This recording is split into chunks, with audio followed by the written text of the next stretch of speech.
was like some upgraded glasses. Welcome back, everybody, to the Birdies and Bourbon Show. Dan, I hope you're having a good day because I am. I started off a little different today. I felt cocktailish, so it was something I knew how to make, and I just went with an old fashioned for breakfast. Of course I did. Of course I went with that for breakfast. A little maple syrup in there, kind of gets things started off in a good way. Hold on, before we get into what I thought was a pretty exciting round of golf this weekend, and lots of other things. How was your weekend, though, man? How'd it go? My weekend was good. I watched some great golf. It's starting to warm up here in the Southeast, and Raleigh, it was beautiful. A little windy on the weekend, but it was fantastic, man. I had a good time. What about you? What'd you do? Oh, so you got a lot of rounds of golf in, huh? Tons of golf in. Absolutely. Oh, wow. You're probably sore today. Probably tired. I was playing that John Madden golf. That's what I was playing. Exactly. I did. A buddy of mine actually joined the country club, real original, but it is called the country club.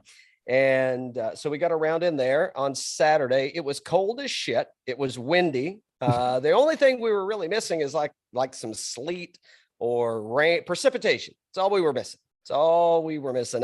However, I did whip some ass though. So that tells you the caliber of golfers that I was playing with out there. If I'm bringing home the trophy. Nice. No, we drank some good bourbon. We got into some Antique 107. What else did we get into? Got some Smoke Wagon Uncut Unfiltered. You know what? I had something. We don't usually talk about stuff that we don't like, but I'm going to talk about one that I didn't like that I hadn't had before. So at the bar, they got in a new brand. My first time drinking it. Now, it could have been everything that I drank prior to. But we had some Oak and Eden. I didn't care for that. But again, it was after a round of golf. I was cold as shit. I was probably cranky. So I'm going to go back and revisit because, it's, I think everything, Dan, everything deserves a second try. That's what I think. There you go. But so I'll need to go back and revisit. But but the bar, they're really upgrading some things up there, man. They've got some Weller up there. We had some Buffalo Trace. What else do we have up there? I think we had some Jack Daniel's single barrel. Some good stuff. Good. The bourbon collection is improving at the bar. So nice. Well, speaking of the bar, I do have something to show you real quick. Uh-oh. If you don't mind. I gotta get over here to the other. Wait a minute. I did not mean to send you that video. Are you referring to the Righteous Gemstones? I did not mean to send you that video. So who is this? Is this Jay Monahan on Thursday, or is this Phil on Sunday afternoon? No. Well, that's what's his name? That's Demi Moore's husband, ex-husband in the background. Ashton Kutcher in the background. Yeah, it's Ashton Kutcher in the background. Hold on, we'll get there. We'll get to that just a second. Congratulations to Yako. I think he just recorded his second win on the PGA Tour. Yep. Sergio was waiting to congratulate him. I'm sure if Abe was still around, he was congratulating him. So some good stuff going on at the Genesis. Ty got the trophy handed to him by Tiger Woods. Oh yeah. And what a first 3 days of golf that guy put on. As to what starts out with a pair of 63s, a 68, and then closes it out with level par at 19 under to win the tournament over. I don't know obviously we know who was more excited to finish the tournament, but Collin Morikawa, man, I don't know if he was playing his best golf, and he damn near took it home, man. If all he's got to do is 2 more strokes, baby, and we're in another playoff. Slow down, Jimmy. Playoffs. Slow down, Jimmy. No, he made a run at it, man. That guy is a cold killer, man. He is a cold-blooded killer for sure. We've talked about that plenty on here, and it was close to another instance of it for sure. Yeah, Adam Scott out there with the Oh broomstick, my and he gosh. just sweeping the green, just sweeping it everywhere around the greens. I mean, kind of turned it on again. I do have a question to ask you. I think it has been. I'm gonna use my little air quotes. I don't know if this was it was his quote, but it could have been. I'm paraphrasing. He said, "There's been so much talk about me wearing the same color sweater every day. I think it was 5 days in a row, that he thinks he's just going to keep it in rotation. And I think he's going to use he's going to wear the khaki, the heathered bone, the off-white. I mean, he's just going to keep this mix in the rotation. I did notice he shaved though. So I'm wondering if there was a contrast between the beard and the sweater color. I don't know. I call it the Saudi mix.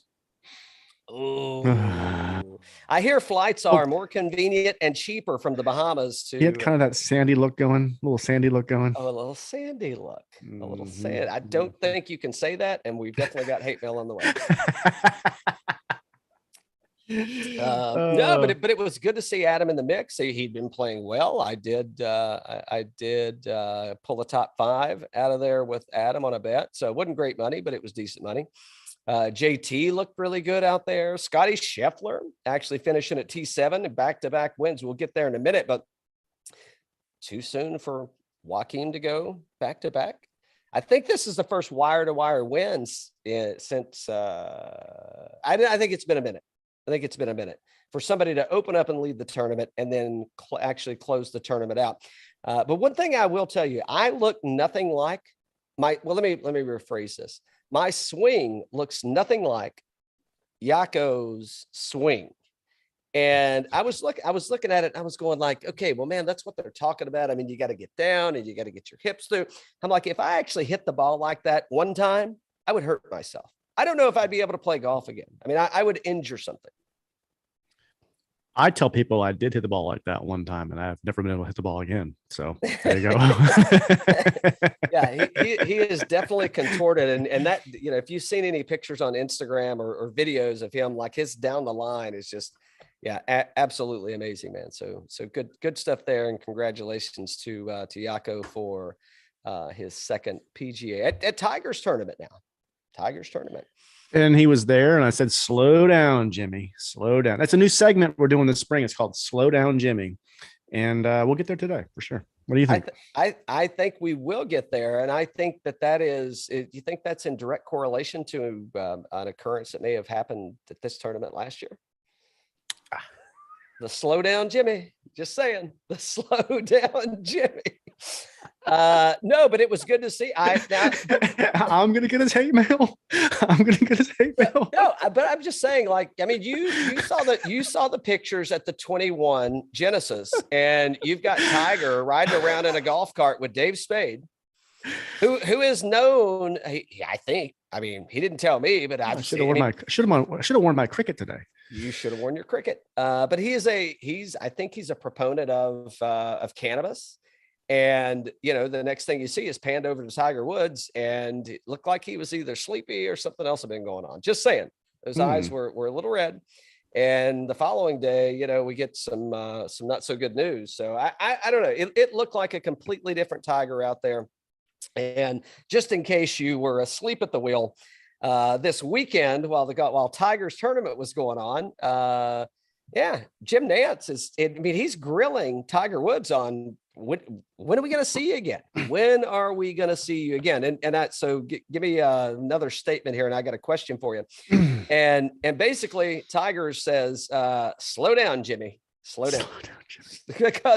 because I've been asked the question, and you can tell he wants to play, he wants to be competitive. I think that he's going to put himself in that position when he's ready. And, you know, I don't know physically that he's in that position where he can kind of go through the practice routine to get him back in that position. However, Jimmy did ask the question. He asked the question. He said, are we going to see you at the par 3 tournament? Now, obviously, we know where he was going. Is Charlie's old enough, big enough now. He's playing golf. He can carry the bag. So I don't think Charlie would actually be able to. He can't enter the tournament because he's never won the tournament. So he can't enter the tournament, even though he might be, even though he is right, allegedly he is the child of one. I mean, I'm thinking Charlie's probably hitting every shot, or he's hitting a lot of the shots. He's carrying the bag and he's hitting the shots. And Tiger's just kind of walking around watching him.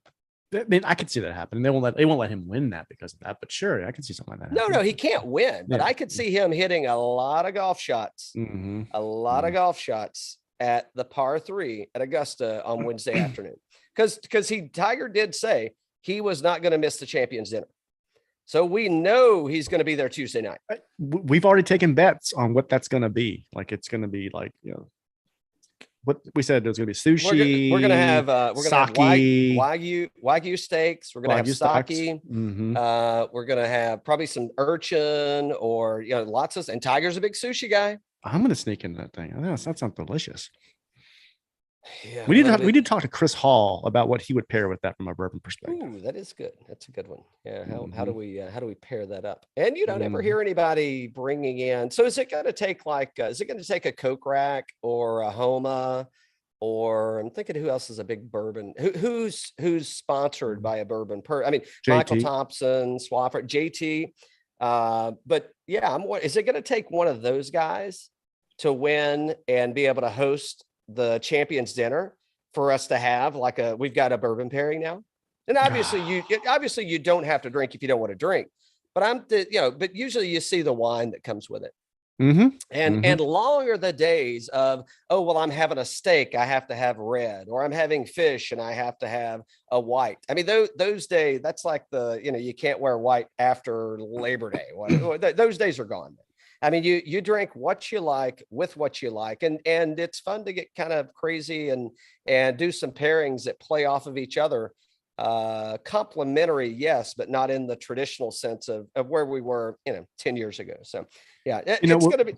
When we were talking to Chris Hall, we were asking him about how to pair bourbon with meals, right? And with how do you do it? And he said I think the easiest way to do it is to start with the sauce, right? What kind of flavors come through the sauce, and they try to pair those with the type of things you're going to do from a bourbon perspective. I would think that in a Champions Dinner, you'd want to pair a bourbon towards the end of the meal, maybe do a wine in the beginning. So maybe more towards like a dessert, some kind of dessert sauce or something. No, you can pair a bourbon with that. I don't know. What would you pair with something that had like a cherry finish to it? A cherry. I mean, I'd probably go like a Four Roses kind of thing, maybe. Yeah, I'd probably go like with a Four Roses to kind of offset some things in there. I mean, I think you could do, I'd say mellow corn, but people will yell at me. So, I think I'd go with something a little higher proof, a little heavily oaked. I wouldn't go something that was cherry based. I mean, I would look to kind of offset and kind of differentiate to pull the two out. So maybe a wine finished, something like a Cabernet finished or something. Maybe. Yeah, you definitely could go. You could go that, or a port finish or something. I mean, that could work. And the other way we can could bring bourbon into the Champion. We're getting way off topic here, but that's fine because it's fun, right? It's called. The show's called Birdies and Bourbon, so we probably ought to get the wine. Is in between meals you kind of use it as a cleanser. Cleans the palate out. So I've heard Adam Perry Lane, who's a meat aficionado, say he drinks bourbon or whiskey with his steak, because if you have it every once in a while you're eating your steak, it kind of gives you that fresh kind of perspective on it. What if you have it more than every once in a while? I'm just saying. And then you don't remember the steak. I'm just saying. Try the soup. Yeah. Okay. So you good on Tiger? You want to go? I don't know. Slow down, Jimmy. Slow down, Jimmy was good. No, I can get on Tiger. No, let me ask you this. So real quick, and we won't spend much time on this. What do you think? So Jack has got milkshakes. Does Riviera have like a drink or a specialty there that they're good for, like on the food? Not that I have seen. So Diet Cokes. I didn't see Daly out there. No, and Tiger's a huge Diet Coke guy himself. Phil wasn't out there, so no coffee. Yeah, but Phil did make a lot of noise over the weekend. He made a lot of noise. No, I'm good on Tiger. Tiger needs some kind of signature drink or something there. He needs something. Oh, over under. Tiger shows up for the par 3. I'm taking. He's not going to do it. I don't think he's going to do it. No. Oh, I think he's going to do it. I hope he does. I hope he does. Let me say that if you're if put yourself in Charlie Wood's shoes. I mean, aren't you like that? I mean, fuck, man. You've got like you can do anything you want to do at Augusta. I want to play fucking Augusta. I mean, he probably wouldn't say fuck, but outside, I don't know, who knows? But if JT's there, he probably will. Well, if he doesn't, JT will say it for him. How about that? I'm thinking, what if this happened? So JT doesn't have any kids. That's right. That'd be a good one too. What if Charlie Woods is on JT's bag for the par 3? Now, I don't think I haven't been to every tournament at Augusta since I could attend. I've been to a few. I don't know. I remember Fowler clearly playing in multiple par 3s. I don't think he'll be playing in this one. Unless there's a miracle. Yeah. Miracle. I don't know if I've ever, maybe Spieth and JT have played. I don't remember. I don't know if that's a good thing or a bad thing, but I don't remember seeing JT playing a par 3 in the par 3 tournament. I don't think so. I don't remember it either. I mean, the highlights we always see are like Jack and all those guys too. You know, Finau with the ankle, that kind of thing. But I don't remember JT. Yeah. And by the way, thanks for joining our Masters warm-up show. We appreciate it. Well, hello, friends. Yeah, we're definitely getting a letter. Glad that Kurt. I hope you're listening because that retainer is going to come in handy. There you go. Yeah. Okay. All right. I'm fast forwarding. So my answer is maybe. I have no idea. I hope he shows up. I hope he plays in it. And here's the one thing, because clearly you can play in the par 3 and not play in the Masters. I hope he wins it. I mean, that would be best case scenario because there's never been a par 3 winner to actually go on and win the Masters. So same year, maybe there has been at odd years, but not the same year. Right. So yeah. Well, actually, I think it'll be Charlie that wins it if he gets one. There you go. Just saying. All right. All right. Phil Mickelson. So I don't know if you've heard of this guy or not. He's way old school and new age. I don't know if his stuff is still relevant. And I think it resonates with still current times and things that are happening today. His name was Dale Carnegie. And I can remember early on in my career, this gentleman said, "Hey, could I have a conversation with you?" And I said, "Sure, you can." So he said, "Have you ever heard of Dale Carnegie?" And at this point in time, I'm like, "Who?" I'm like, "You mean the circus guy?" And he's like, "Okay." He's like, "I'm going to send you this book. And it's called Winning Friends and Influencing People." How to win friends and influence people. Yeah. I don't think Phil's operating on that premise. He's not smiling. He's giving the half thumbs. That's you know why? Because he gives half a fuck. I mean, clearly by what I don't even know if he gives one at all. But he so what? I'm gonna fast forward, and then you can drag it back in. Okay. So I've got the fish on the line. I'm gonna let it run, and then you can bring it back in. All right. I was even more surprised by Rory's comments than I was Phil's comments, because I thought Phil and Rory were pretty like I don't know that they go fishing together. Obviously we've seen them play golf together, but Rory, JT, that's probably the two most relevant people that actually said something that I thought was as forward as what Phil said, but in a different way. But Rory says, he said naive, ignorant. I don't know where he got, and maybe this was Jay, I may be mixing them up. It's fine. But collectively, I don't know where he got his facts from, but they're definitely wrong or incorrect.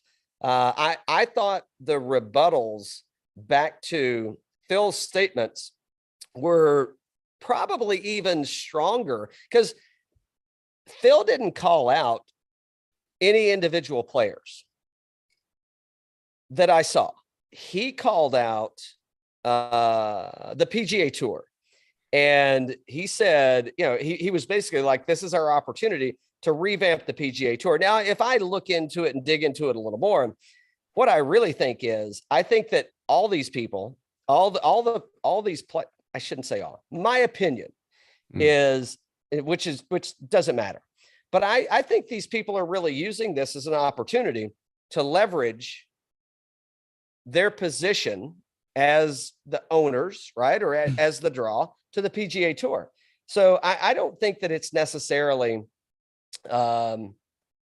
Phil. I think I'm not saying it was taken out of context because he said what he said.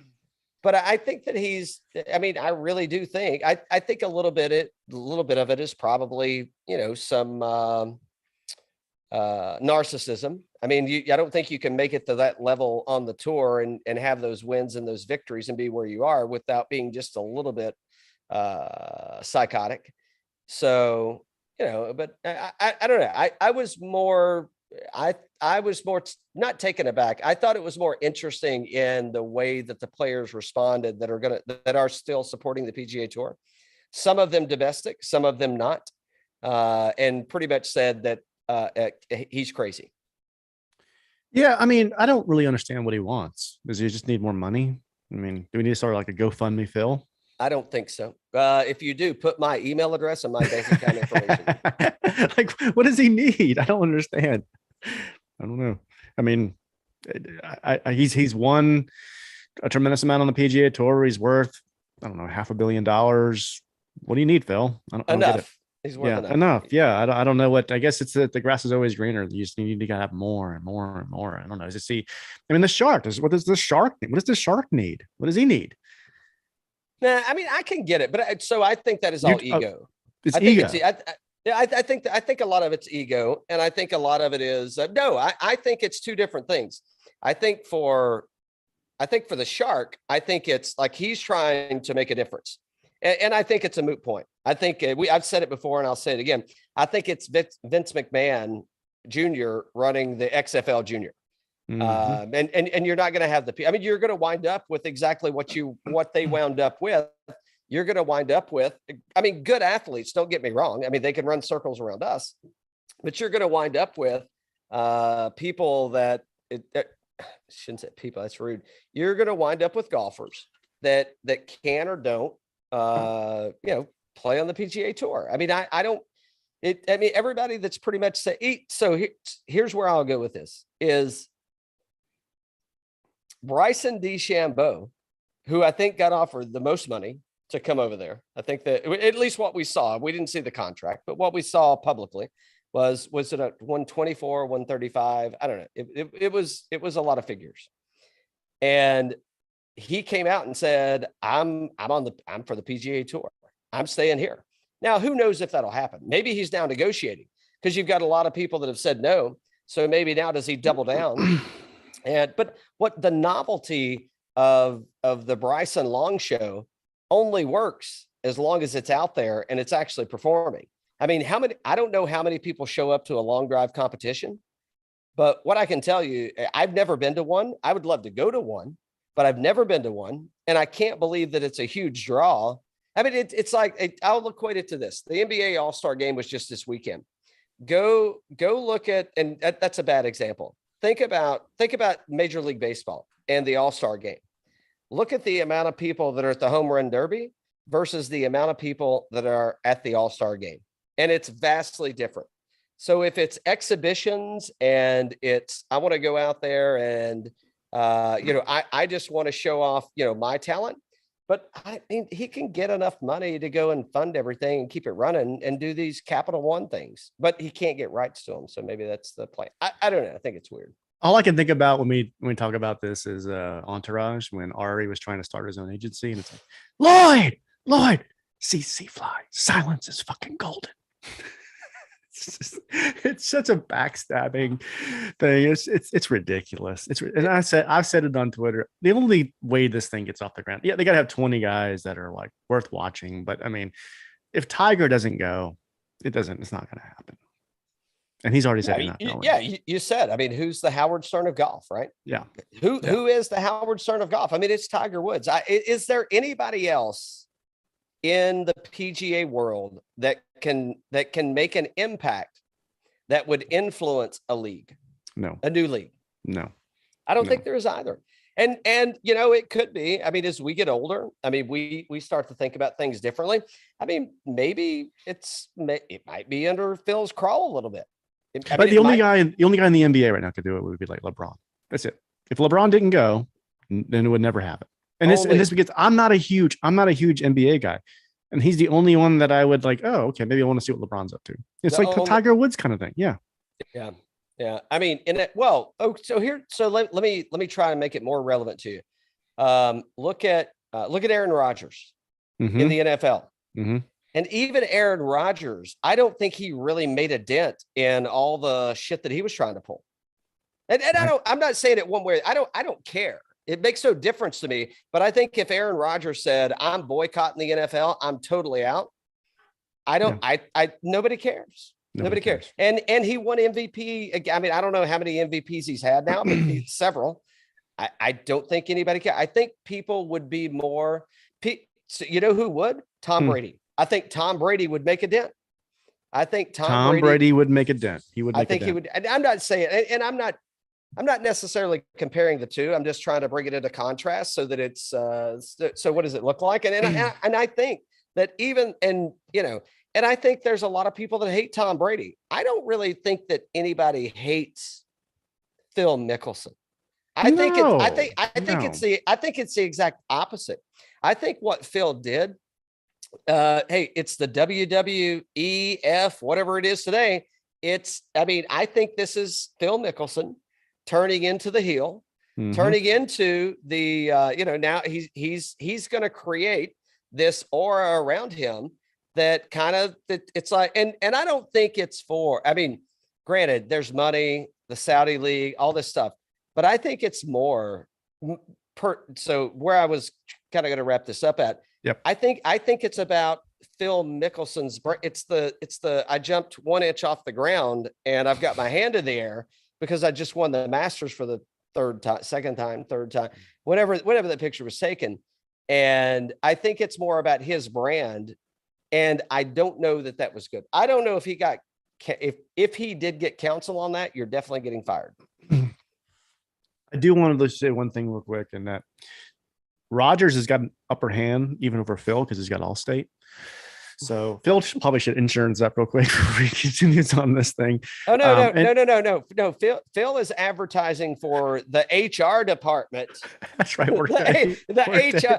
Phil is advertising for the HR department, and he just let these scathing comments and remarks go about good point. I mean, it's like good point. I mean, this is an HR platform that you're advertising that you wear on all your shit. Yes. It's like, this is, hey, if you're having trouble I shouldn't say it like that.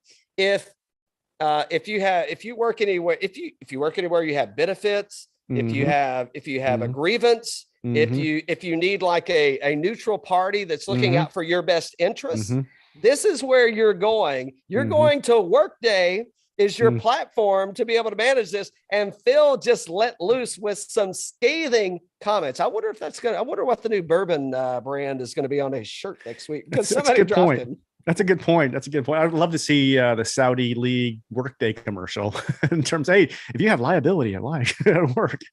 Anyway, I've been hard at work with Uncle Vlad starting because I don't want any of this SGL stuff to go to waste in terms of like this. I've been starting the Soviet Golf League, and we do have Workday as a sponsor, and we have one left-handed golfer that signed up. I'm not going to tell you who. I think I know who it is. I think it is. I don't know. I thought it was weird. I thought just the context of it was weird. I think it's weird when you've now got, or think about it like this. I know we got to move on. I'm milking this cow. It's in the barn, man. It's fine. But I'm saying, like, so we just went from the Brooksy show so they put that one to bed, right? So, I mean, but I don't see any controversy. I mean, is it going to be Phil against the league? Like, is it going to be Phil challenges everybody else to a match? I don't know what the play on it is other than money. I mean, he's okay. Think about this. he's a California guy. Oh, he's Arizona, California, but he was just moving. He was just recently moving. I have no idea what the progress of the house is. I haven't been down there. But he was moving down to Jupiter, wasn't he? Yeah, Jupiter Island. Yeah. Supposed to be building a house and all that. So I'm like, where's this going now? It's I guess we get a free house out of the deal, but I mean, I don't know. Couldn't he have gotten? I mean, he can pay for the house. I don't know. I think everything that's happening is very weird in the sense of the guy that's doing it, which is also like it's like the regular golfer's guy. It's like the guy that I want to cheer for as I'm still working for a living. It's the guy that's chugging $20,000 bottles of wine. Or is Phil 50 and he's like, I ain't going to the Champions. I mean, I'll go win a few times out there. That's fine. But I want to go compete. Well, you and I, we got to go. But you and I have already started this conversation. And maybe it's progressed further than we thought. Maybe he has been in Florida. And maybe he's lost a lot more than we thought to 23 at the Slaughterhouse 23. And maybe Phil's just flat broke. I do hear they gamble for high wagers down there. So, all right, take us to Florida. Speaking of, we are done with the West Coast swing, Dan. What are you drinking? You got to go. What are you drinking today? I went all out because I figure if I'm heading down there, you had a cocktail. I did. I started off with an old fashioned, but now I'm having JW down. I was chatting with a friend of the show earlier this weekend, and I'd sent him some. So they ordered a sweatshirt from us, and he did ask specifically if I could send him a couple of samples that I don't think he can find in California. So I did that. And by the way, he sent me, allegedly, he has sent me a few bottles in the past. I won't tell you bottles of what, but allegedly he has sent me a few bottles of things. So one of the bottles, I sent him 3 samples, and one of them that I sent him that he was like, holy shit, that's fucking, so I sent him I'm not going to get it. So I sent him a sample of this. I sent him a sample of the Seagrass 16 year. And he loves mellow corn, can't get it out there. So I sent him another taste of mellow corn. And I was talking to him the other night and I said, hey, I want you to rank those 3 samples. And he goes, fuck, whatever that J something. Oh, wow. He's like, whatever that was. He said, that was fine. And I didn't tell him how much it cost. And he's not a guy that goes out and looks it up to see, like, so and I send them, they're labeled, but I don't put any information in. He said that JW Dance shit was fucking awesome. And so, I mean, this is like, I don't know, less than $20 a bottle, give or take $20 a bottle, call it. Mellow corn is probably $5 less than that. And the Seagrass 16 is $250 a bottle. So, and I bought all the samples. I didn't, they weren't provided. I bought them all. Yeah. And I said, so rank them for me. And he goes, well, he said, the mellow corn, I kind of got a spot for. He said, it's just different. He's like, but I've never tried that damp before. He's like, oh my God, that shit was, I've actually talked to him when I was talking to him yesterday. He was ordering 6 bottles from a liquor store. So that's how much he liked it. But, and I'm like going, shit. I'm like, do you know how much that? He's like, well, I know how much the mellow corn costs. I can't find it, but I know how much it is. I now know how much the dant costs. And he's like, I don't know about the Seagrass. He's like, I bought the bottle. He's like, but you said it's different. He bought like the foam green. I don't know if you can see it. Yep. Up top. Yep. And then this, the 16 is a gray label. And I'm like, yeah, well, it's $250 a bottle. He's like, fuck, why would you buy that? But it's good. You said it was really good. It is good. It's different, but it's like, once again, I mean, it's one of those things that go to show like you should never, the price of a bottle doesn't, it doesn't mean that you're going to like it more. Right. And this is bottled and bond, so it's at least 4 years old. Right. Well, 16 years is on the Seagrass bottle. So what's in there is no younger than 16 years. So like, but wow. I don't know, but they're equally different also. So anyway, West Coast swing, we are done with, and we are heading to the Florida swing. And I don't know, we may see a new cream of golfers. I know I said cream. It was like the mellow corn play. I know it makes sense. There you go. But we may see it rise to the top. We are heading to the east coast of Florida. I always have to think about that. And to PGA National, champion course, par 70. It says it's going to play at 7,125 yards. Bermuda greens, originally a Tom Fazio design. It was renovated by Jack Nicklaus. And Dan, here, hey, don't let me get anywhere without mentioning the Bear Trap, which is 15, 16, and 17. Why would and let's see. I think approach play is going to be clutch. 15 of the 18 holes, water comes into play. And if you can keep it out of the water, you very well may win the tournament, regardless of how you hit the ball elsewhere. I'm talking putting. That's where I think we're going to wind up at. I think we've got a lot of course history here. I think we've got a lot of good players here.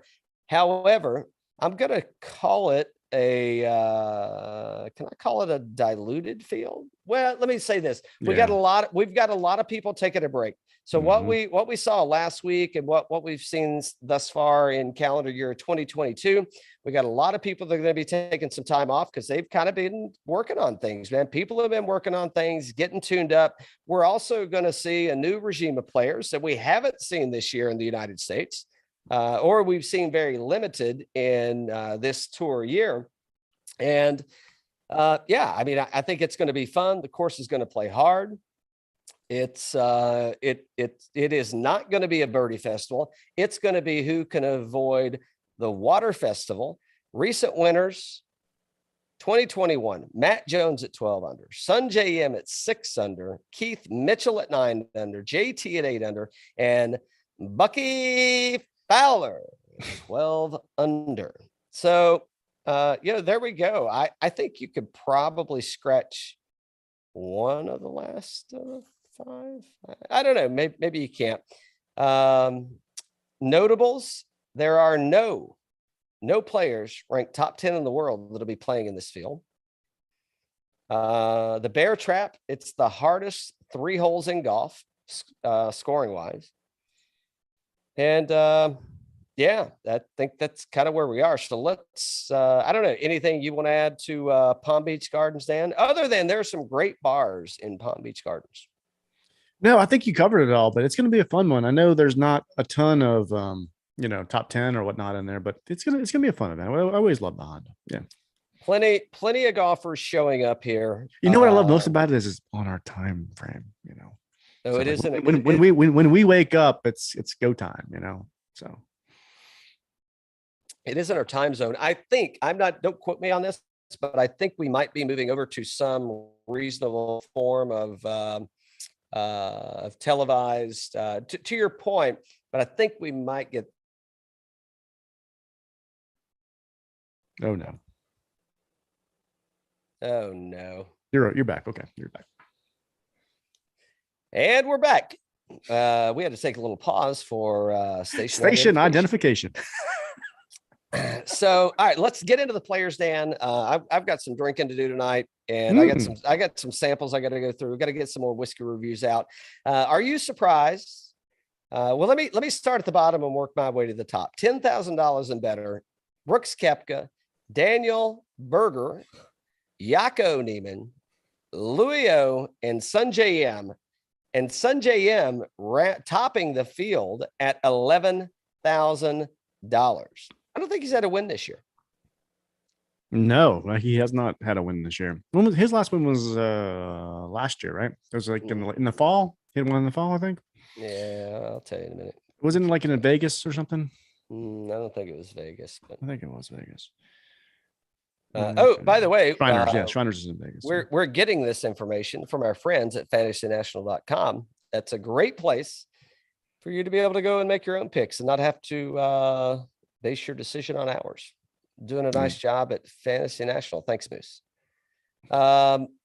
Sungjae Im rounding it out at 11,000. I'm looking at the last 24 rounds. I didn't get cute and put in we could look at Jack Nicklaus courses. We could look at par 70s. We could look at under 7,400 yards. We could look at Bermuda greens.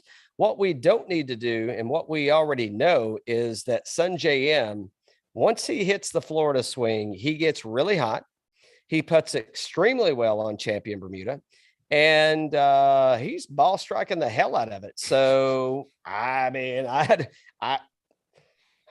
not talking about one and dones yet, but I mean, you may go ahead and mark me solid right there, bud. But I mean, I'm not surprised to see him ranked as $11,000. Do you think Koepka is a little sideways about that? I hope so. He needs that fire. I mean, Sungjae doesn't have any, he didn't have any majors yet. And I don't know, we're starting to see a little rise out of Koepka so far. We are starting at the bottom and working our way to the top in the $10,000 range. We'll dilute that as we get into different values. But Koepka's ranked 65. Missed a cut at the Genesis, T3 at Phoenix, which he was last year's winner. Missed the Farmers, T28 at Century, and we don't need to go back that far. I don't know. It's in his backyard. It's somewhere that, I mean, kind of could look good. The last few times I've seen Brooks Koepka teeing off, looks like 15 out of 18 holes that have water on them at PGA National could come into, could be a little bit of trouble for Brooks Koepka, and he's home. And he's been on the road. I don't know how much interest there's going to be. That's we my talked fade. about this. I think that Brooks is trying to get his OWGR back up. I think he's committed, and I think he's going to play it hard. I don't think I'm starting my lineup in the $10,000 range. I think I might come back to it if I have money there, but I don't think I'm going to start it there. And if I was to choose anybody in this range, I'm with you. I think Sungjae is a great play. Louis O has not played much. He was T14 at Phoenix, but I mean, he's a great guy to, you know, he very high floor, right? Doesn't miss the cut a whole lot, etc. Berger, I mean, I think Berger's great here. What do you think? I might, if I was going to pick somebody, I think it'd be Sungjae or Berger here. Well, looking at the last 24 rounds, isn't he ranked first in approach? Yes, first approach. And I think this course, I think the leading category is going to be approach shot. I think approach shot is going to be, I mean, obviously you got to make putts. Find the water, but I think that I mean I think the numbers look good in what I see. I don't know what's going on with the back, so I'll give you my 3 fades, and then I'm with you. I mean my 3 fades. I mean I'm fading Koepka, I'm fading Berger, and I'm fading Yako. And I'm fading him for those reasons, right? I don't know how much interest Koepka is going to have. He's been on the road. It's not a major.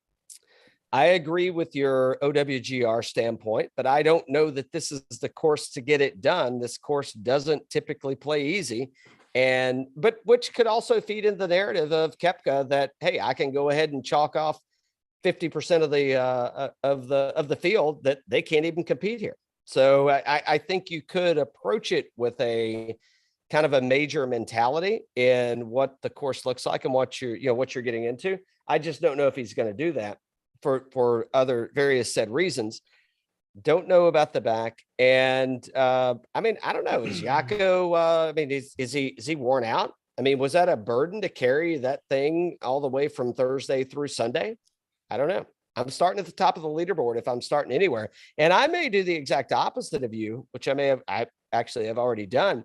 I started at the top. I went Sungjae and Louis O and said, let me dig deeper and find out who's down there. You know, Brooks Koepka, we've said for the longest time, wanted to be a baseball player, and you know, he's got that in his bloodstream and all that kind of stuff. And a lot. Yep. Go ahead. You want to? I think he said he wanted to be a baseball player. Yeah. And he did too, right? Yeah.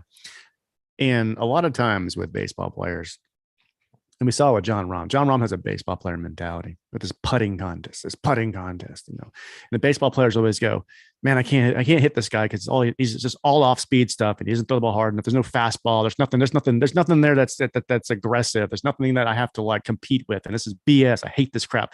And those are the type of guys that want to compete on courses like this. This is a baseball player kind of course where it's like, they got a fastball. You better watch out for it. And it takes people out of it because people can't hit that thing or whatnot. And this is the type of course where Brooks is like, yeah, this is a course that interests me. Totally good take. I mean, I could go on and talk for another 2 or 3 pours about this baseball analogy that's just whipped, or the putting contest analogy that's ripped John Rahm apart is what I. How much longer do you think before we got to move on, or I'll get stuck we'll on never this. finish. We'll never finish. I don't know how much longer, if he keeps this up, how much longer we're going to see John Rahm as number 1 in the world. I think it's in his head. I mean, even though on Sunday he was making some putts, he was making them, but I think there's something in his head on that thing that could be a little squirrely. Yeah. So my the way that John can solve that, just come on the show, man. We'll talk to you about it. We'll talk to you about it. We will, or invite us out to Silverleaf. I know how to get come on. We'll talk to you out there. Yeah. So are my fades your takes then? You go. I mean, we're obviously going to be chalky with Sungjae at 20% projected. Louis O chalky 2 at 16.5. I mean, that could hit 20 by the end by tournament time. So Yako, everybody's kind of, so 10%. I mean, that probably doesn't make it in. That probably stays in the low teens. And Koepka may make it to double digits, but I don't know. I mean, people are probably thinking along the same mindset. So I may go a little rogue and just throw some Koepka in there just because of low ownership. And if he were to, I think if Koepka gets hot and he's playing good, I think he got something there. I think if he gets off to a shitty start, I think he bails and it's hey, just let me work on some stuff and just get through this and get home. That's what I think. But we'll do a lineup at the end of the show. But I think Sungjae and Louis O are a good. That's a place to start for me. $9,000 range. I think it gets a lot more interesting. I think there's there's your boy, the fairway Jesus man. He's clipping 15% owned. He could be in the righteous gemstones. He could be. I think he is in the righteous gemstones. So Tommy Fleetwood at $9,900 at 15% owned, nearly. We'll round up. And I mean, I had maybe a place that I gamble with Fleetwood and kind of start some $9,000 ranges. I don't know. Where are you going? I like Billy Ho. 6th at the Phoenix, 11th at the Farmers, 36 at the Sony. I mean, he's been playing well, and he's played even better overseas. He's 7th in this model, last 24 rounds, 17% projected ownership, $9,600 off the tee, 20th. What scares me a little bit is this 124th on approach, but then 7th on putting. I just think he's playing too well. I think he'll find a way, and he's played well here in the past. I think I'm starting my lineup there in this range. Yeah, plays good. I wouldn't argue with that necessarily. I think there could be something there. We got a couple of wins from Billy Ho that aren't recorded here, where it was the DP and whatever the other tournament was. We got a couple of wins. We've seen some good work out of Billy Ho coming in, and I agree. I mean, his track record here is good enough that I think it's probably worth a gamble. So I like him. I did bet some outright money on him. I think he was 40. We can talk about Florida guy too, right? Yeah. Any Gator? Florida guy. I think he's a Gator. So I'm just to make this to not belabor it. Yes, Billy Ho, Tommy Fleetwood. I don't know. I may gamble on him. I mean, he's been playing decent.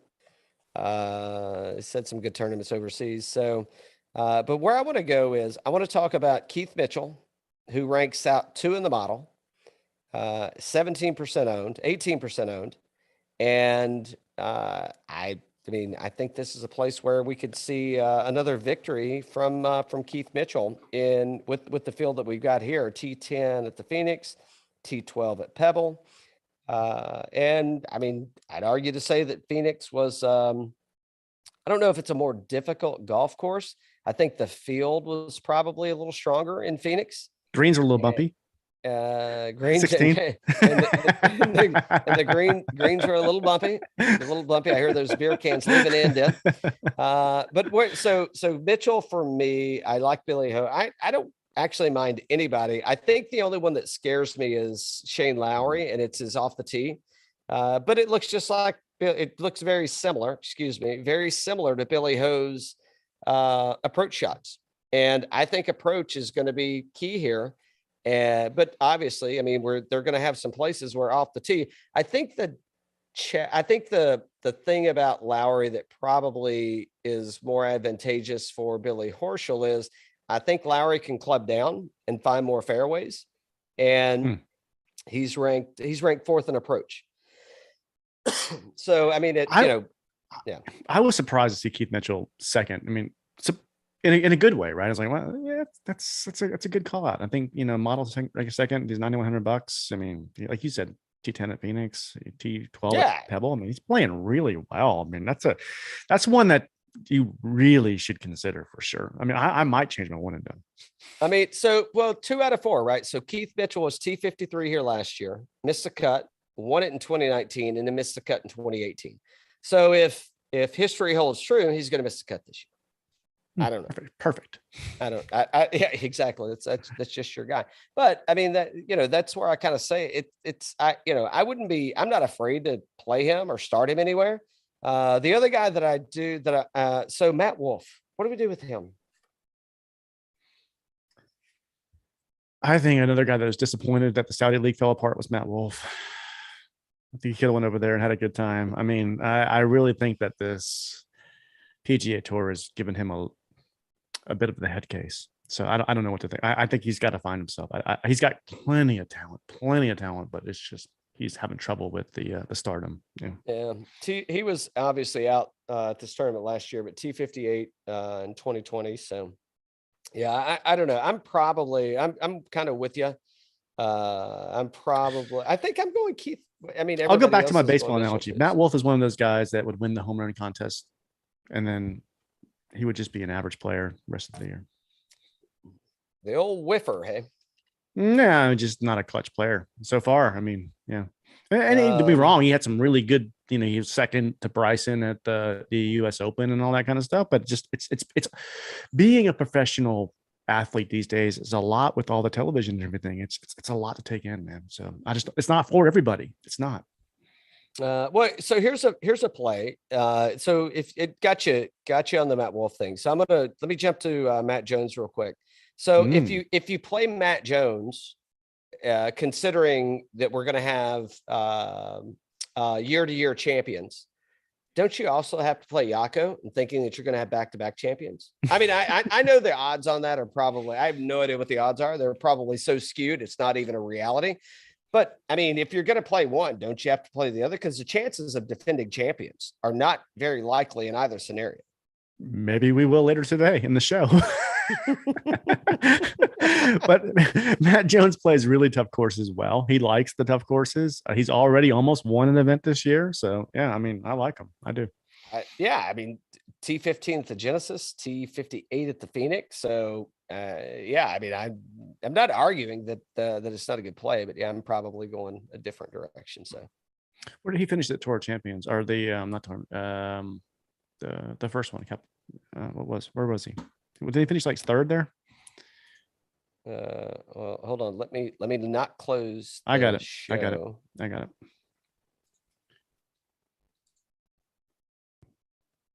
By the way, T1, T47. Yeah, Century. He was third. Yeah, Century. He was third. When there only like four. When there only 4 people there. It's just like Augusta. Right. Exactly. You dropped my thing. I'll have to go back over here. Oh, sorry. My cheat sheet.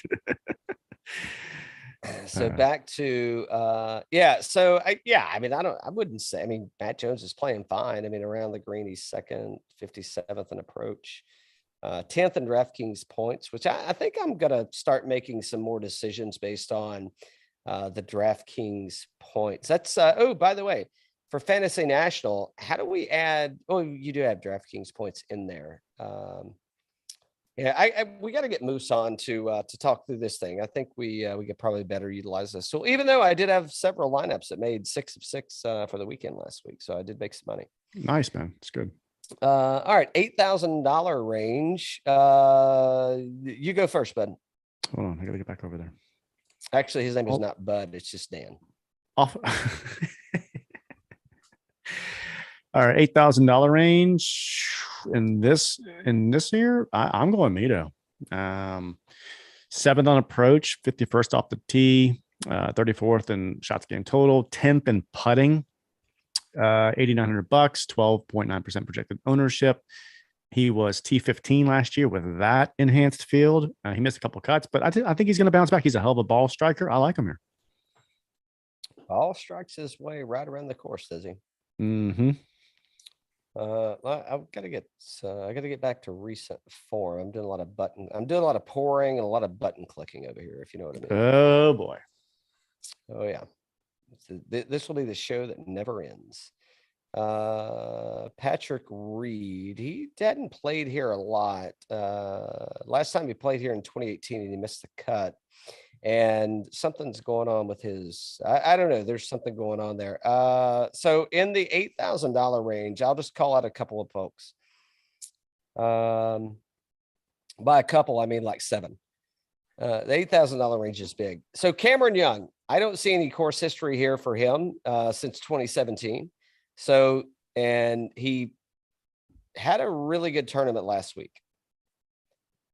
So I think he was T3 last week. T2, yeah, T2, T2, T26, yeah, okay. Yeah. So that guy's been on a little bit of a tear. So I don't know if, and we've seen this as of late, right? I mean, recent form is definitely coming into play in what's in our recent winners. I mean, it's without a doubt. I mean, there's something happening here. See the look like. Yeah, off the tee, he's ranked first in my setup. DraftKings points, he's ranked 3rd, 11th in putting, 40th at approach, 5th in strokes gained total. You may want to change your one and done to Cameron Young, by the way. So that could be. I think he's going to get some play on my side. I think that's one of those that's kind of waiting to pop, and I don't think he's going to be playing at Augusta. So, I mean, a lot of people are taking this week off, and or the folks that haven't been playing are taking advantage of this week to get tuned up for Augusta. So I think that's one place that I would start. The other guy is Jonathan Vegas, man. He's got a good track record here. T55 at Genesis, T39 at the Farmers. So I think that's another guy that's going to probably get some play from me. Oh, yeah, we like Johnny for sure. Yeah. I think that's let's see. In tournament history for Johnny V, T30, T27, T16, T72, T4. So he's making the cut, and I mean, nothing looks really bad. I like those 8,300 to 8,600 guys. I think I'm going middle of the road. I think it's Cam Young, Vegas, Wise, and Hughes. Hughes was second here in 2022. So that's kind of my sticking point in that. If you got to go lower than that, I think Bezaden Hoops probably the sleeper there. I don't know. I took an all out on Russell Knox at T33. I think you could be fine. He's missed his past 2 cuts, T51 in 2019. So do you see his last 3 starts though? No, well, in just a second. Oh yeah, they're great. T33 at Genesis, T33 at Phoenix, T33 at Pebble. It's like, good Lord, come on, dude. That's consistent. I mean, I'd say let it roll. Yeah. I don't know. I mean, again, putting, we're back on Bermuda, so who knows what happens there. I mean, that's he's losing strokes in putting, so we'll see where we get to there. But yeah, I like your picks there. I mean, I think you're good with that range you were talking about. This is definitely one where we're gonna have some fun with here in a minute, but there's plenty of people playing here that are great. I mean, it's gonna be a fun event. Yeah, I mean, Woodland, he's over 10%, he's double digit owned. So, I mean, I think you're fine with Woodland. I would be afraid to go down that road. So, yeah. I don't know about that one. $7,000. Just given to me. He's ranked 4th in the model. Oh, here we go. That's I think you already know who I'm picking as my one and done. I think I know who you should pick as your one and done. I'll give you. No, you don't have to. I'll give you. It's probably it could be a stretch, and there may be better picks out there, but he did miss a cut at the Phoenix, but he was T12 at Pebble, T6 at the Amex, T48. He's playing what? So consider the field. Consider the field, and he's only so he's almost 11% owned, projected on a Monday. I think this is. I don't know where else you're going to play him at. I don't know where else you would play. I'm not saying you drink your bourbon the way you like it and the bourbon that you like. But I'm just saying, he's got a good course record here. Just like JT says, I love me some me. Cal loves him some Denny. I think that it's perfectly. I think that's a solid play. I did bet him outright. I think I got 120 to 1, I believe. I could be way off on that, but I think it was 120 to 1. It could have been 80. I bet a few people. So it's a good bet. It is. Everything is lining up for you in terms of how he's performed and his current form and everything else. So yeah, I'm with you. I think it's good. I might change it. I'll change it just for you. I'm gonna do it. No, don't do it for me. Oh yeah, I'm gonna do it. I don't want to hear the shit. Give me Denny Watson. Denny Watson, driver of the exactly. All right. Who else do you like down here? Who else do I like? Lee Westwood, I guess I don't necessarily, I don't know Lee Westwood, so I like it, but I don't know about Westwood. This is where he kind of got on his tear last year though, starting into, what was last year. I like KH Lee. He's actually been playing good. But he's damn good, man. He's been playing some really good golf. CT Pan. You got 2 out of the last 5, but if I can make it over to his. Can I say something real quick? Because we're on these players here, and they're all in the same realm, just like the guys with the Chile and all that. Did you see the video of Ben On, who won the Korn Ferry Tour event last week? Briefly. He won the Korn Ferry Tour event. You know what? He was played on PGA Tour quite a bit as well. He leaves the Korn Ferry Tour event with his wife in a Lamborghini SUV. It's like, okay. Sponsored. Okay. Sponsored. Right. So just for a point of reference, KH Lee missed the cut last year, T38, T7 back to 2019. CT Pan, T3, 2 missed cuts, T17, T37. So there's something they like about this golf course. Yeah, for sure. The most important person that I want to, there's 2 people, actually. 2 people I'm going to get to. I like a lot of people in the $7,000 range, and I think we'll make a lineup in a minute, and it'll kind of balance things out. 2017 win, cut. 2019, T2, cut. 2021, T65. So yes, it has gotten progressively worse, and there's an every other month cut line. But I'm thinking, don't we have a new kid in town? Don't we have a new family member? And it's right in his backyard also. Haven't heard anybody talking about Bucky's backyard. Right in his backyard. And I would venture to say that Bucky likes challenging golf courses.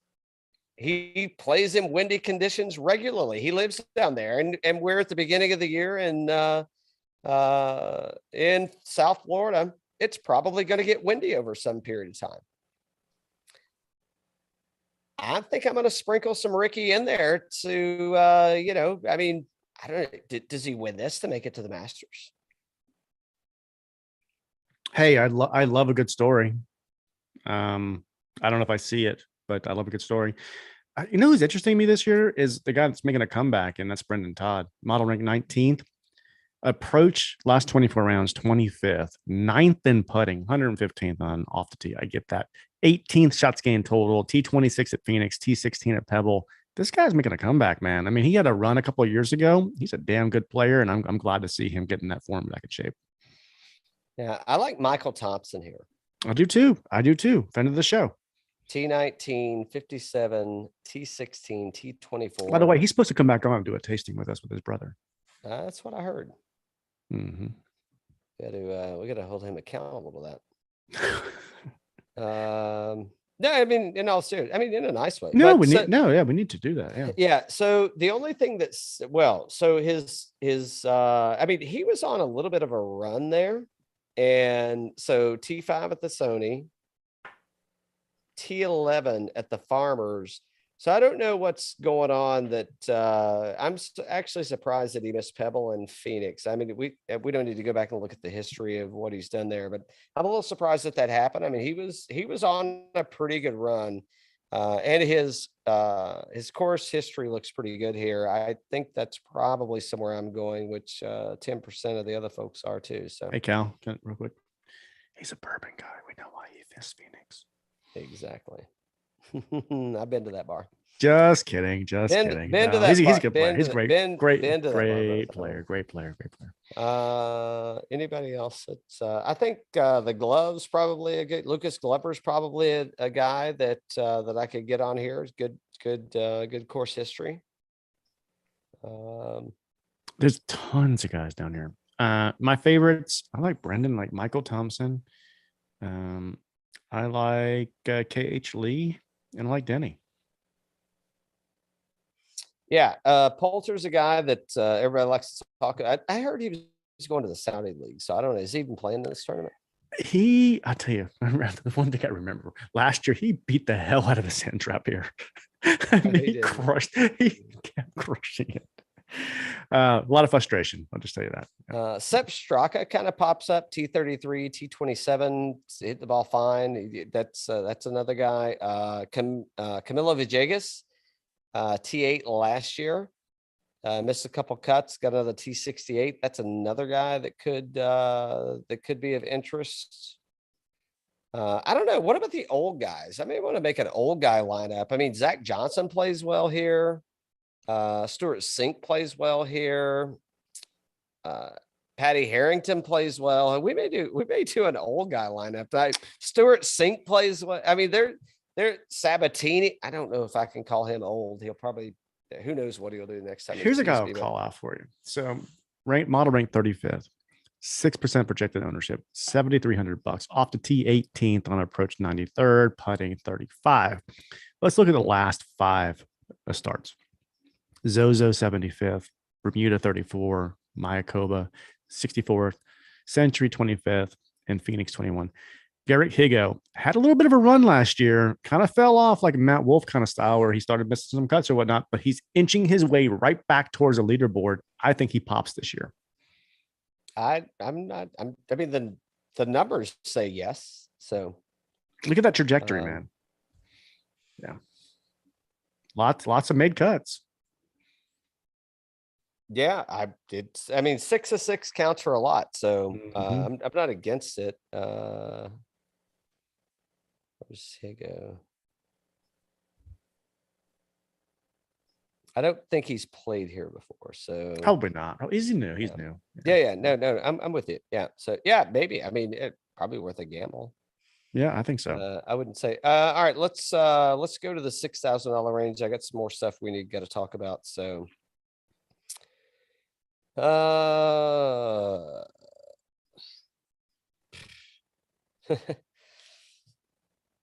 Harry Higgs, $6,700. I think that's a good place to fill a void at.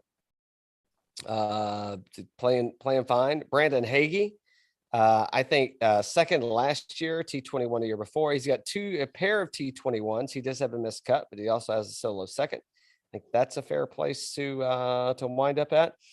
And where's her previous winner? How am I overlooking him? Hudson Swafford's down here somewhere. He's in $7,000 range. He was 7. It's okay. You want to talk about it? You can talk about him. Yeah. Well, I mean, so missed a cut last year, but T21, T73 cut and then a win. So I think that's somewhere that I'm probably going in the 71. It's $7,100. So I mean, I think that's a good. Probably, I'm not afraid of where he's at and what he's doing. I mean, the game looks like it can compete with the field that's out there today. But $6,000, the only probably we're probably going to have to go here. And what's Harry Higgs' ownership? How much is he? 60. He's $6,000 for sure. 6,000 and change. I'm trying to find. I got you. All right, sorry. That and Hubbard. Everybody else. He's at 4.1%. Okay, so I think Higgs is a solid, and I think Hubbard is probably my two. That's probably where I'm starting at. If I need to get outside of there, JT Poston, 4 out of 5 rounds, T35, T36, T27, and a cut. So I think that Poston's been playing decent. I think I could go there. Kramer Hickok's got a nice track record here for what he's played in 2020 and 19, T21 and T30 respectively. John Huh is T19 cut, 59 and 24. So maybe. And I can't get on Nick Watney this week. He's probably going to win. But no, I think Hagee and Higgs are my guys down below. Outside of Bryce Garnett plays good here for $6,400. We'll see where that goes. So I was going to say Doc Redman. He's actually $7,000, which is just on the line there. 3% projected ownership, 107th in the model rank, 67th off the tee, 64th on approach, 109th in putting. All look awful, but however, T61 at Genesis, T33 at Pebble, T25 at Farmers. That form is starting to come back. And we saw him. He's a hell of a ball striker. He's not been playing well the last year, but I see him as having a big year this year for sure. You rolled your eyes at me. Maybe. And he missed as far as I see, his only tournament here. He missed the cut. Yeah. Well, I hear those guys from North Carolina. They're big fishermen. They like the water. There you go. In a different way. I'm good. Let's do a lineup. We got some shit. We got some other crappy stuff to talk about. Okay, cool. Not crappy, but start with Doc Redman. Can we pick him twice? We'll try. All right. Let's start with one of your guys. Let's start with I think we should start with what's his name? $1,700. McCarthy, $1,700. Oh, I like McCarthy. McCarthy. I think that's. I mean, a lot of people do too, but I mean, he's playing well, man. And then you want Michael Thompson, Ricky Fowler. Oh, well, I mean, I think the right way to go is Michael Thompson, but I think that's the right way everybody else is going to. Let's go Thompson. Okay, let's go Thompson. All right, you pick next. Hold on, let me spell it right. Can I go any direction, or we got to stay in any direction? No, any direction. Any direction. John Rahm. Anybody heard of him? Let's go Bucky. All right, let's go Bucky. I mean, a little bit of a gamble. 7,000. We still got plenty. We still got plenty of cat. We're gonna have to go back and repick a little bit. So okay. Okay. So here's my question, and we haven't got to the one and done yet. I mean, shit. Sungjae is a fucking lock. Go for him. All right, got him. All right. So so we got $16,100 left.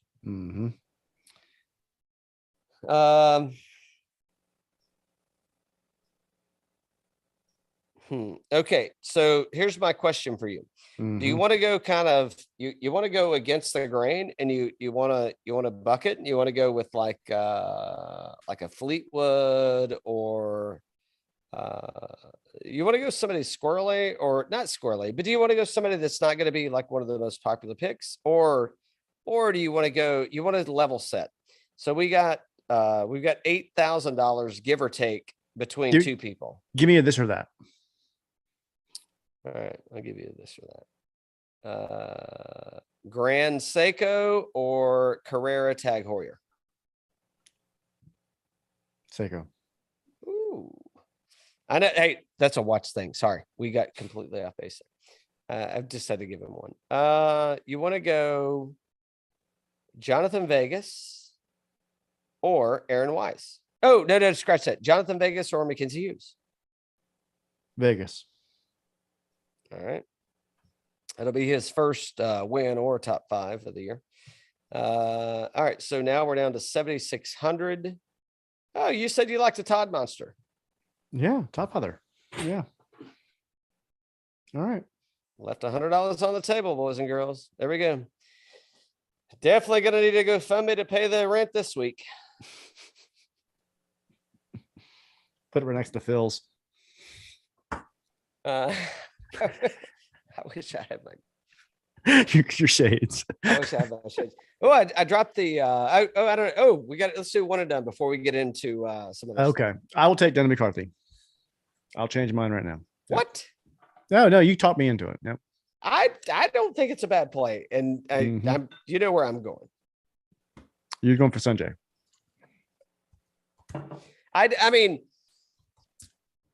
I haven't played Xander yet because I'm also saving Xander for some of these Champion Bermuda greens around. So I'm like, there's maybe, there's other places, but I'm going to use. I'm going to listen to a ton of Fitzdog radio this week on the podcast. This is his cousin, Danny McCarthy's cousin. Oh, all right. What's the podcast called? Greg Fitzsimmons, Fitzdog Radio. Oh yeah. Yep. Yeah. So, I mean, there's other places that I could use Sungjae. It ain't going to be at East Lake, even though he plays really well there. But I could see Sungjae. I mean, if things start turning, because he's taken a few weeks off, and I hopefully everything's good, and he's just taking some time off, getting ready for Augusta. I think he's warming up for Augusta, and I could see Sungjae. I could see it. I could see it. I won't be able to play him there because I'm playing him here, but I got you down. Got you down. That's right. No, I've got him for here. Yeah, for here. Yeah. All right, let's see. All right, we got our one. Oh, by the way, our one and done's last week. You had to you pulled the ripcord on me because Matthew Fitzpatrick withdrew in the morning. Yes, I did. And you had to drop in Paul Casey, by the way, which was a better pick than what I had picked in one Bubba Watson. That he did make the cut. So true transparency, I said I have to pick somebody that has not teed off yet. So my pickings were slimmer, but I did pick Paul Casey because he had not teed off yet. You said that, but you didn't. Right, he was leading by 4 shots. Yeah. Exactly. I rest my case. I rest my case. No, he wasn't. Do we have a total, by the way, on where we are? Would you like to see it? Oh, I'm not sure if you want to see it. All right. I am leading by. No, we don't want to see it. It's a fucking 397,000. I'm leading by. Okay, so we're good. Yeah. But both of us are over 7 figures, right? You're at 1.8. I'm at 2.3. Yeah. Mm-hmm. You're at 1.9. I'm at 2.3. Yeah. Yeah. And I picked Sungjae, by the way, in my Fantasy National, whatever the league is that I'm in with the one and done. I did pick Sungjae this week. And like our one and done is different than some other people's one and done. We don't play every event like other people play. We didn't play the tournament champions or anything like that. So we're not exactly like apples to apples with everybody else. So pretty much Dan owes me like a lot of shit. No. I'm just saying, like, you can't say like some people over $5 million. We have not played all those events. Yeah. All right. So we're gonna. So personally, Dan, I'd like to tell you how the divorce is going. No, there's no divorce. I'm just kidding. I'm not even married, for crying out loud. Let's see. So you've started watching the Gemstones. Oh my Righteous Gemstones. What you heard? What did you hurt while you were watching the Righteous Gemstones? My nose, man. I tell you, it is eastbound and down 2.0, and with a little religious kick. It's Kenny Powers as a priest, yeah, pretty much, and it's fantastic, of course, yeah, 100%. That thing is so fucking hard good. to beat. Yes, it is so good. What else? Oh no, sorry, go ahead. Danny McBride. I mean, I love Danny McBride. I mean, that comedy is fantastic. I mean, you know what you're going to get, and it doesn't disappoint. Yeah, it's like a Will Ferrell kind of show. It doesn't disappoint. Yeah. Oh, I no offense to Will Ferrell, but I think this guy, has Danny McBride ever been on Saturday Night Live? I don't know that he has. So. I don't think so. I know he hasn't been like a writer or but maybe he's been an invitee. I don't think so. I don't think he's been a host or anything. No, I don't think so. Whew. You know why? Because he'd show them all up. Ain't made for TV. No, it's true. Ain't made for TV. No, but that one was that show is really, really interesting. And there's another one called Creating Anna or Inventing Anna or something like that. It's Ruth. Yeah. It's Ruth from. And by the way, we're still looking for our pick on. It's going to be on the second set or this the second pairing of Ozarks. It's going to be on that one. Our barrel pick. Our barrel pick. Our product placement. Placement. Second setting. But oh no, I'm wearing my Marty today. Oh, where have you been, Marty? Ruth, we don't have time for that right now. Let's see what but that Creating Anna is it's actually kind of the what should I call the other person here? Our handler. She said, I can't believe you like this program. It's like Sex in the City or Friends, or I'm like, no. There's lots of swindling and convoluted shenanigans going on. I mean, to me, this is like, and I haven't watched all of Billions. I've watched it intermittently, but it's kind of like Billions or Succession. Yeah, it's kind of the same, like, power moves that are kind of kind of power moves that are going on, which really says a lot about me as a person. So it's kind of stuff I like. What else is anything else? 1883. Oh boy. No spoilers. Well, let's just say that the show opened up with an arrow wound, like a shot from an arrow. The show opened up with it, and then they closed with it.